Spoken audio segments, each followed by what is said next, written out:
कि 2 साल से अधिक सजा होने पर उनको उसी दिन इन्होंने 24 घंटे के अंदर उनकी सदस्यता समाप्त कराई। और आज राजस्थान के अंदर एक विधायक को 3 मामलों में, एक मामले में 3 साल की, एक मामले में 2 साल की और तीसरे मामले में भी 3 साल की सजा हो चुकी है। और सजा भी पहले एसीजेएम कोर्ट से, फिर एडीजे कोर्ट से, फिर हाई कोर्ट से और उसके बाद रिलीफ लेने के लिए सुप्रीम कोर्ट तक गए और सुप्रीम कोर्ट में भी 3 जजों की बेंच ने उसको खारिज कर दिया। और उसके बावजूद आज 19 दिन हो चुके हैं। लिली थॉमस के केस में सुप्रीम कोर्ट के द्वारा ये कहा गया है कि जिस दिन सजा हो तत्काल विधायक, सांसद उसकी सदस्यता उसी समय समाप्त कर देनी चाहिए। तो 19 दिन तक ये सजा इनको क्यों नहीं दे रहे, उनकी सदस्यता समाप्त क्यों नहीं कर रहे हैं? स्पीकर साहब इस फाइल पे कुंडली मार के बैठे हुए हैं और इसको घुमा रहे हैं। आज तक ऐसा नहीं हुआ। ये लोग संविधान को कमजोर कर रहे हैं, संविधान को टारगेट कर रहे हैं। इनका उद्देश्य तानाशाही करना है, न कि संविधान के अनुरूप काम करना है। मैं पूछना चाहता हूं, 3 बार मैंने खुद लेटर लिख दिया स्पीकर महोदय को, फोन पे मैंने बात कर ली और उसके बावजूद निर्णय नहीं कर रहे। और अभी हमें पता चला है कि इसमें राज्यपाल महोदय के द्वारा ये लोग सजा माफ करवाने का प्रयास कर रहे हैं। मेरे को तो पता चला कि कल मुख्यमंत्री जी भी गए हैं स्पेशल, हो सकता है इसी काम के लिए वो गए हों। तो ये आज गए हैं, तो आज स्पेशल इसी काम के लिए गए होंगे। मुख्यमंत्री जी से मैं कहना चाहूंगा, इस संविधान का सम्मान करो। इस संविधान की वजह से आपको कुर्सी मिली है और उस संविधान का अपमान करने में तुले हुए हो। भारतीय जनता पार्टी का विधायक किसी अधिकारी पे पिस्तौल तान दे, 20 साल बाद उसके अंदर फैसला आए और उस फैसले को मानने से आप इनकार कर दो। सुप्रीम कोर्ट के द्वारा विधायक को कहा गया है कि आप 2 सप्ताह में सरेंडर करें। कल 2 सप्ताह भी पूरे हो रहे हैं। वो तो सुप्रीम कोर्ट ने कहा है, पुलिस तो उसको पहले दिन अरेस्ट कर सकती है। तो पुलिस क्या काम कर रही है, ये मैं पूछना चाहता हूं। मेरा सीधा आरोप है इस सरकार पे कि ये सरकार तानाशाही कर रही है, राजस्थान के अंदर दोहरे कानून लागू कर रही है और अपराधियों को, जो अपराधी चुन के आ गए और उनको सुप्रीम कोर्ट के द्वारा भी उनको रियायत नहीं मिली, उनकी सदस्यता नहीं खत्म कर रहे हैं। ये अपने आप से धोखा दे रहे हैं, इस देश से धोखा दे रहे हैं, इस राजस्थान की जनता से धोखा दे रहे हैं। ये बात मैं कहना चाहूंगा। अब मैं आग्रह करूंगा आदरणीय गोविंद सिंह जी डोटासरा साहब से कि वो भी अपनी बात कहेंगे। आज हम लोग जूली साहब के नेतृत्व में 6 माननीय विधायकों का एक प्रतिनिधि मंडल महामहिम राज्यपाल महोदय से मिला, क्योंकि सुनने में यह आ रहा है कि संविधान के अनुच्छेद 161 के तहत ये इनकी रिहाई चाहते हैं और इनकी सजा माफी चाहते हैं। और ये षड्यंत्र दिल्ली में रचा जा रहा है और इनके ऊपर निर्देश दिए जा रहे हैं कि इस प्रकार का फैसला आप करके इसकी सदस्यता को बचा लीजिए। कानून मंत्री देश का है, उसके यहाँ पर इस षड्यंत्र की शुरुआत हुई है, वहां पर यह रचा गया है।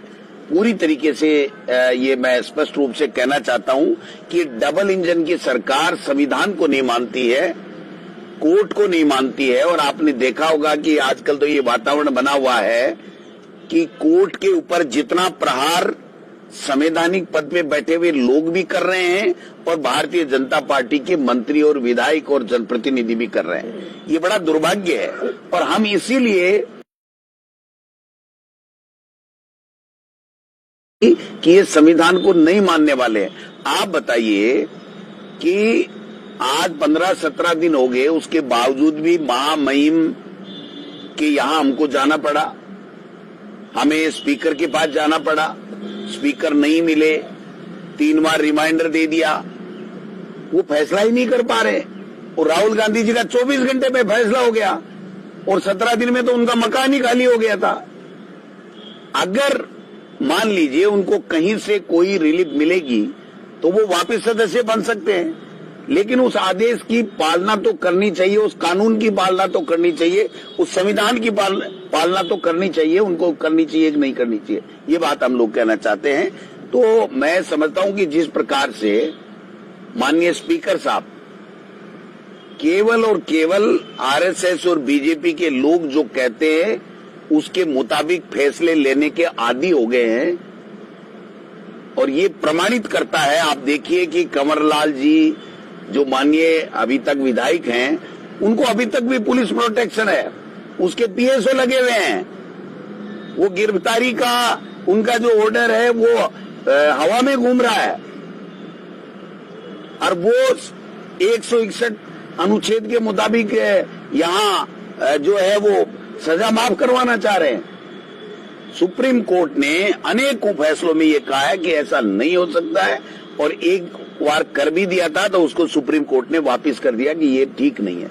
जिसके 27 मुकदमे हो, और वो भी इलेक्शन में, और जनप्रतिनिधि और जो लोक सेवक हैं अधिकारियों के खिलाफ, अधिकतर अधिकारियों ने दर्ज कराए, उनके साथ मारापीटी और उस तरह के अपराध कारित किए हैं, तब कराए हैं। और ऐसे व्यक्ति को इतने दिन तक बचा करके रखना और अब षड्यंत्र करना कि इसकी सजा माफ करा दो जिससे उसकी सदस्यता नहीं जाए और इसको जेल में नहीं जाना पड़े, ये कहाँ का न्याय है? कहाँ का कौन सा संविधान लेकर के आए? मैं कहना चाह रहा हूँ, ये जो संविधान बदलने की बात कर रहे थे, ये संविधान यही बदल रहे थे। अगर इनकी ज्यादा सीटें आ जाती तो यही संविधान बदलते कि जो सत्ता पक्ष में हम लोग हैं, बीजेपी के लोग हैं, उनके लिए अलग कानून होगा और विपक्ष के लिए अलग कानून होगा। विपक्ष के खिलाफ झूठे मुकदमे भी दर्ज कराओ, लेकिन अगर सत्ता पक्ष का आदमी कोई कितना भी बड़ा अपराध कर दे उसके खिलाफ कोई एक्शन नहीं होना। आप बताइए, जो कर्नल सोफिया कुरैशी के खिलाफ जो बयान जिस प्रकार का निंदनीय है, अमर्यादित जो बातें वहां पर मध्य प्रदेश के मंत्री और उप मुख्यमंत्री के द्वारा कही गई, आज तक कोई एक्शन हुआ? बीजेपी ने कोई एक्शन लिया? अब तक वो मंत्री क्यों रहे हैं? उनके खिलाफ कोर्ट ने कह करके मुकदमा दर्ज कराया, और कोर्ट ने ये कहा कि जैसा मुकदमा दर्ज होना चाहिए था, जिस भाषा का उन्होंने प्रयोग किया था, अमर्यादित भाषा का, वो तो आपने इसमें नोट ही नहीं की। और कोर्ट को ये कहना पड़ा कि जो हमने ऑर्डर दिया है वो इस एफआईआर का हिस्सा होगा। इससे बड़ी शर्म की बात क्या हो सकती है? और आपने देखा होगा स्पीकर साहब ने तो नरेंद्र बुढ़ानिया जी, इनसे नाम लेकर के कि आप सीनियर व्यक्ति का नाम दीजिए, तो इन्होंने कहा साहब आप बताओ, तो उन्होंने कहा नरेंद्र बुढ़ानिया जी को बना देते हैं। इन्होंने कहा ठीक है साहब, आपकी इच्छा है। 3 बार सांसद, 3 बार एमएलए, 2 बार राज्यसभा का सांसद, और उसके बावजूद अभी तक कोई उसने कुछ किया ही नहीं। केवल मात्र किसी विशेषाधिकार हनन का मामला किसी विधायक ने रखा, उसके ऊपर कमेटी ने सर्वसम्मति से ये निर्णय लिया कि इसकी तथ्यात्मक रिपोर्ट मंगाई जानी चाहिए। उस जिले के अधिकारियों से बुला करके चाय पिलाई, आप बहुत अच्छे हो, आप बहुत सीनियर हो, मैं आपको बहुत बड़ा काम देने वाला हूँ, जैसे वो अपनी वाली खुद वाली कुर्सी दे रहे हो, बहुत बड़ा काम देने वाला हूँ। और रात को 11 बजे वो सोए नहीं, उससे पहले उनको तो कमेटी से हटा दिया और दूसरे में कर दिया। ये क्या संविधान इजाजत देता है क्या इनकी? इसीलिए हम कह रहे हैं कि संविधान को तोड़ने वाले लोग हैं, लेकिन कांग्रेस पार्टी का हर कार्यकर्ता, हर नेता, हर जनप्रतिनिधि ये विरोध करेगा, संविधान को भी बचाएगा, लोकतंत्र को भी बचाएगा, और इनकी तानाशाही का मुंह तोड़ जवाब देने के लिए सक्षम है, और देगा देगा देगा। राज्यपाल से मिले हैं सर? महामहिम राज्यपाल पहले से पूरी तरीके से ब्रीफ दे इस मामले में, इतना ही मैं कह पाऊंगा, क्योंकि वो संवैधानिक पद है। हम बीजेपी की तरह नहीं कर सकते कि उन्होंने क्या कहा क्या नहीं कहा। हमें ये कहा मैं इसको देखूंगा, मेरे संज्ञान में ये मामला है, इसका मतलब उनके पास में पहले से कोई न कोई बात है। वो पूरे फैक्ट के ऊपर पूरा उनके पास तथ्य थे, तो मैं समझता हूं कि हमें आज उनके ऊपर प्रश्न उठाने का कोई अधिकार नहीं बनता है। हमने हमारी बात कही है और हम उम्मीद करते हैं कि महामहिम न्याय करेंगे और जो भारत का कानून, जो भारत का संविधान, जो भारत का सुप्रीम कोर्ट जो कहेगा उसके मुताबिक ही वो फैसला करेंगे और कंवर लाल जी की सदस्यता 100% जाएगी। सर, आज आप को लेकर कोई टाइमलाइन भी बताएं, इसी वजह से समय सीमा आप बताइए, ऐसे विधानसभा अध्यक्ष जो एक समिति के सीनियर व्यक्ति को 3 बार MP, 3 बार MLA, 2 बार राज्यसभा का मेंबर, उन्होंने खुद ने चयन किया कि मैं ये सीनियर आदमी इसको बनाना चाहता हूं और उसने पेन नहीं टेका, उससे पहले उसको हटा दिया, तो फिर कोई तो पहल करेगा ऐसे अनैतिक निर्णयों के खिलाफ, घोर अमर्यादित फैसलों के खिलाफ, असंवैधानिक फैसलों के खिलाफ कोई तो पहल करेगा।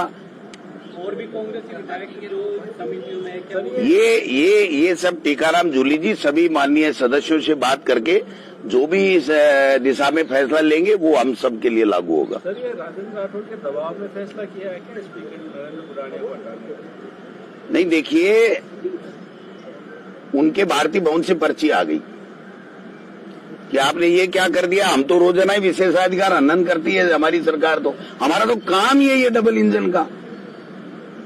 तो जब विशेषाधिकार हनन का मामला होगा, जब MLA ने वहां पर दिया कि साहब मेरे साथ ये मेरे विशेषाधिकार का हनन का काम हुआ है, तो उन्होंने कहा ये तो इनके हाथ में दे दिया हमने, तो ये तो हमारे हाथ में रखना था। और मैं कहना चाहता हूं कि माननीय स्पीकर साहब पूरी तरीके से बाइस्ड होकर के RSS के इशारे के ऊपर, बीजेपी की सरकार के इशारे के ऊपर काम करना चाहते हैं, जो वो मर्यादित नहीं है, उनकी संविधान के मुताबिक उनके उस आसन की सम्मान के लिए ठीक नहीं है। इसलिए हम लोग, उन्होंने अभी तो मैंने प्रतीकात्मक रूप से इस्तीफा दिया है, अगर इसी तरीके का उनका आचरण रहा तो कोई बड़ा फैसला भी हम सब लोग लेंगे। देखिए, बुढ़ानिया जी का जो किया है, ये स्पीकर साहब ने जानबूझ के असंवैधानिक रूप से निर्णय लिया है। जो कमेटी बनती है, पहले कमेटी डिक्लेयर होती है और कमेटी डिक्लेयर होने के बाद उस कमेटी में से ही कोई एक मेंबर उस कमेटी का अध्यक्ष बनता है। वो जिस प्रकार से उनको चेंज कर रहे हैं, ये नियमों के विरुद्ध है, नियमों को तोड़ा जा रहा है। ये कोई ट्रांसफर पोस्टिंग है क्या कि तहसील से उस तहसील में कर दोगे? ये कमेटियां हैं, संविधान के अनुच्छेद के अनुसार बनी हुई है, कमेटियों को मर्ज कर रहे हैं। आप 2 कमेटी एक साथ कैसे मर्ज कर सकते हो? हर कमेटी के मेंबर अलग है, हर कमेटी के नियम अलग है, हर कमेटी की संख्या अलग है, तो आप किस प्रकार से मर्ज कर दोगे? नियम विरुद्ध उनका मर्ज कर रहे हैं, नियम विरुद्ध इनके अध्यक्षों को बदल रहे हैं। ये कोई मतलब नहीं है। संवैधानिक पद पे बैठने के बाद भी आज भी वो RSS और भारतीय जनता पार्टी की भाषा बोलते हैं, वो गलत है, ऐसा नहीं होना चाहिए। मैं उनसे निवेदन करना चाहूंगा, अपील करना चाहूंगा कि इस प्रकार का उनका जो पद है, उस पद की गरिमा रखिए। पद की गरिमा है, न कि व्यक्ति की। आप इन पदों को समाप्त करने में लगे हुए हो। ये बात आने वाले समय में इतिहास आपको कभी माफ नहीं करेगा। ये बात और कहना चाहूंगा मैं उनको। ये आने वाले समय में हम निर्णय लेंगे, क्या रूपरेखा रहती है, अभी हम ये तय करेंगे। कई हमारे पास विकल्प हैं, अलग अलग विकल्पों पे हम विचार करेंगे और घर बैठने वाले नहीं है, आंदोलन जरूर होगा। ये बात मैं कहना चाहूंगा। तो विधानसभा के बाद कोई धरना फिर से वो बता दिया, हम करेंगे कोई ना कोई प्लान। वो तो भाई साहब मौके देंगे, जैसा वो कर रहे हैं ना, वो तो मौके ही देंगे। और मैं कहता हूँ कांग्रेस वाले नहीं, हो सकता है बीजेपी वाले भी धरने पे बैठ जाए उनके चक्कर में। हाँ, ये भी दिन आ सकता है, कोई बहुत दूर नहीं है ये दिन। और विधानसभा के अध्यक्ष के इसके पीछे मंशा क्या है आपकी नजर में? उनका उद्देश्य क्या? मनसा भारतीय भवन की पर्ची, डबल इंजन की सरकार, मेरी मर्जी है जैसे करूं। मैं तानाशाह हूं, मैं संविधान को नहीं मानता, मैं कानून को नहीं मानता, मैं परंपराओं को नहीं मानता, तो फिर उसके बाद में तो आदमी क्या है कि कुछ भी कर सकता है और वो कुछ भी कर रहे हैं। नहीं हो सकती, वही तो बता रहा हूँ।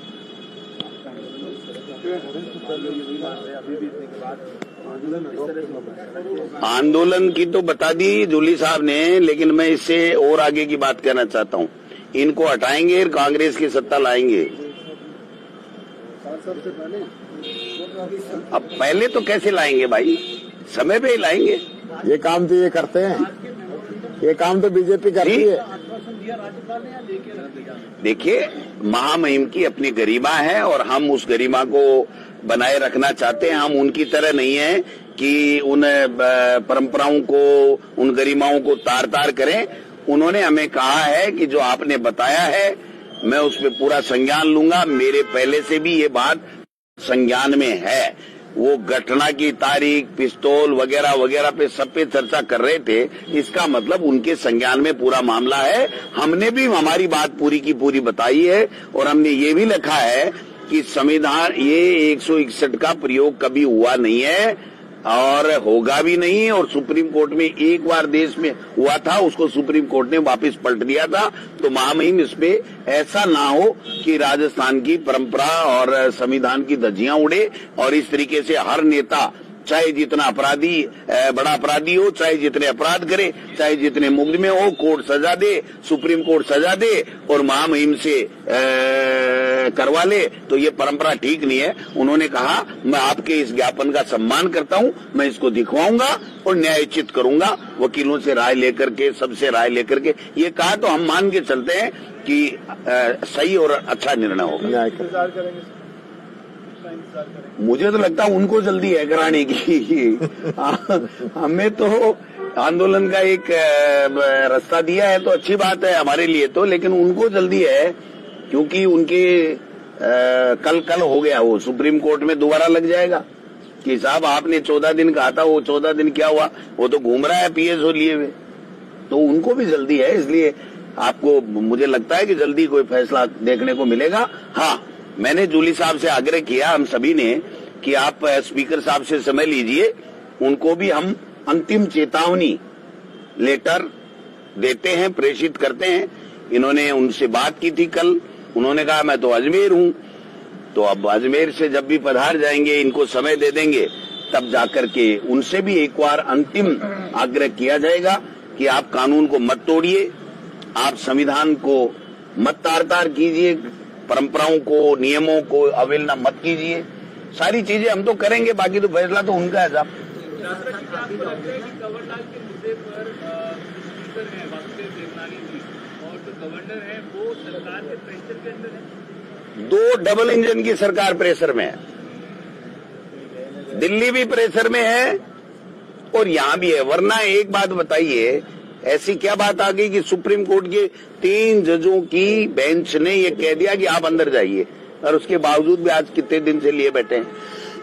अकेले कंवरलाल की औकात नहीं है कि वो इस तरीके से हाईजैक कर ले पूरे सिस्टम को और फैसला नहीं होने दे और देवनानी जी को अजमेर के लिए बिना काम ही रवाना कर दे। आपका मतलब है मोदी सरकार प्रेशर क्रिएट कर रही है? 100% डबल इंजन की सरकार, 100%। जब कानून मंत्री के यहाँ चर्चा चल सकती है, देश के कानून मंत्री के यहाँ, तो आप समझ सकते हो कि दोनों सरकारें शामिल हैं और मुख्यमंत्री को भी आज बुलाया है। तो पूरी तरीके से संविधान की धज्जियां उड़ाने के लिए डबल इंजन की सरकार आतुर है। तो अपने आप को संविधान का रक्षक बताते हैं, तो क्या संविधान? फर्जी बातें करते हैं वो, नकली लोग हैं, है ना। काहे का संविधान, झंडा तो नहीं लगाते थे आरएसएस के भवन पे, आज बातें कर रहे हैं जब उनकी सत्ता आ गई। तो देखो, बाबा साहब अम्बेडकर ने कहा था संविधान चाहे कितना भी अच्छा हो, उसके लागू करने वाले लोग कैसे उस पर डिपेंड करेगा। तो आज वो लोग आ गए जो संविधान को नहीं मान रहे हैं, जो बाबा साहब अम्बेडकर के संविधान को कमजोर कर रहे हैं, रोजाना उस पर प्रहार कर रहे हैं। आज मुख्यमंत्री जी अलवर दौरे पर थे, आपने आरोप लगाया है गोविंद यादव पर, डायरेक्टर को लेकर। देखिए, वो मैंने वहां पे कह दिया, आज मुख्यमंत्री जी अलवर के अंदर गए, अलवर के लिए कोई बात नहीं कर पाए, वहां भी वही मोदी वाला भाषण, मोदी चालीसा पढ़ रहे हैं, मोदी जी की तारीफ कर रहे हैं और वहां पे कह रहे हैं कि नेता प्रतिपक्ष ट्विटर खेल रहे हैं। मैं उनसे कहना चाहूंगा, 1.5 साल में एक प्रेस कॉन्फ्रेंस तो करके दिखा दो। दूसरों पे आरोप लगाने से काम नहीं चलेगा। ऐसे- काम करके दिखाइए। ऐसे आपसे सवाल जो ऐसे हम ले रहे हैं वैसे ले ले तो मान जाएंगे हम। शास्त्री जी, प्रधानमंत्री का दौरा होने वाला है बीकानेर का इसी महीने में, क्या आपको लगता है वहाँ पर पब्लिक अगर वो एड्रेस करते हैं तो वहाँ पर पब्लिक देखो हम तो करते नहीं ऐसी बात। हाँ, सर, विजय शाह ने जो कुछ बोला है, मध्य प्रदेश के मंत्री ने या जो मुख्यमंत्री जगदीश देवड़ा ने जो कुछ बोला है, उसको लेकर आपको लगता है प्रधानमंत्री को कुछ बयान देना चाहिए? उसको देखिए, सेना में भी आक्रोश है, पूरे देश में आक्रोश है। बच्चा बच्चा ये कह रहा है कि उनके खिलाफ बीजेपी कार्रवाई नहीं कर रही है। इसका मतलब भारतीय जनता पार्टी चला करके इस तरह के बयान दिलवा करके देश में नफरत और आक्रोश का माहौल पैदा करना चाहती है। ये उनके एक्ट से ये जाहिर हो रहा है, बाकी तो हम कैसे कह सकते हैं। वरना तो उन दोनों को घर बैठाने में क्या दिक्कत आ रही थी, आप बताओ। कंवरलाल को अंदर करने में क्या दिक्कत आ रही थी, आप बताओ। उसके पास आज भी पीएसओ है, कंवरलाल के पास में वो पीएसओ उसकी रक्षा कर रहा है और आप वांटेड, मोस्ट वांटेड हो। तो मतलब फिर है क्या, मतलब सीधी सी बात। हम तो आप ही से आग्रह कर सकते हैं क्योंकि हमारी बात को आपके माध्यम से ही जाएगी। सही बात। सरकार एक चुनाव एक प्रदेश के लिए आगे बढ़ रही है, लेकिन पंचायत पुनर्गठन में दिक्कतें आ रही है। उसको लेकर कांग्रेस पर आरोप लगा रही है, कांग्रेस गलत कर गई। कहाँ बढ़ रही है, कहाँ बढ़ रही है? कोई मीटिंग हुई, कोई कानून पारित हुआ, कोई विधानसभा में कोई चर्चा हुई? वो सर पर हमारे खर्रा साहब इतना बड़ा वो साफा रखे हुए करते, उससे एक चुनाव एक हो जाएगा। ये 8 महीने 12 महीने से चुनाव नहीं कर रहे हैं। अब जो आधे चुनाव आगे नवंबर दिसंबर में आ गए तो उनको सबको साथ करा दिया, तो ये एक साथ एक चुनाव की बात है क्या? ये पंचायत चुनाव कैसे कराएंगे? पंचायत चुनाव तो 2027 में कंप्लीट होंगे। तो इसके लिए कोई कानून बनता होगा, कोई कमेटी बनती होगी, कोई विधानसभा में चर्चा होती होगी।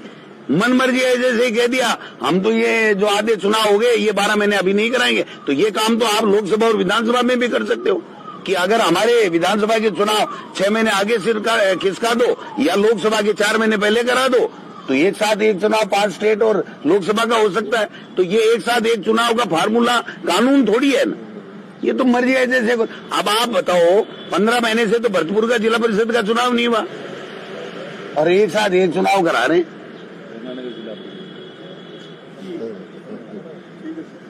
और पूछ लो कुछ। एक दिन भजनलाल जी से भी यहाँ पूछो थे, 4 सवाल पूछ लियो। सुन तो रहे ही होंगे ये। हाँ, जी तो ये कह रहे हैं कि जब कांग्रेस भी सत्ता में थी तो मीडिया से रूबरू नहीं होते थे। नहीं, वो गलत। ऐसा नहीं गलत, वो तो सही। अगर ऐसा मैं नहीं हो रहा हूँ तो कौन सी गुनाह कर रहा हूँ? नहीं तो बताए तो सही। गहलोत जी तो हमेशा हर प्रोग्राम में गाड़ी में नहीं। खड़े होकर बाइट देते थे, वहीं आपके आप। अशोक गहलोत जी हर कार्यक्रम का जवाब हाँ, नहीं नहीं ऐसे थोड़ी होता देना है। हो तो पलट की ओर दे देता तुम्हें। हाँ अभी भी आज भी बोले हैं ना, पूरा बोले नहीं है, हैं। बात तो बोलना भी है, कोई दिक्कत नहीं, पर उस समय भी सीएम से वहाँ जा रहे हैं, मैंने कहा मेरी रह गई बाइक वापस। है मैं भी पर छोड़ना चाह रहा हूँ। कौन? रफीक भाई, आपके समर्थन में सर। ये विधानसभा का मामला है, विधानसभा का मामला जूली साहब देखेंगे। तो मैं थे आपका मैं तो दाफ्या को ठीक है, पण धन्यवाद।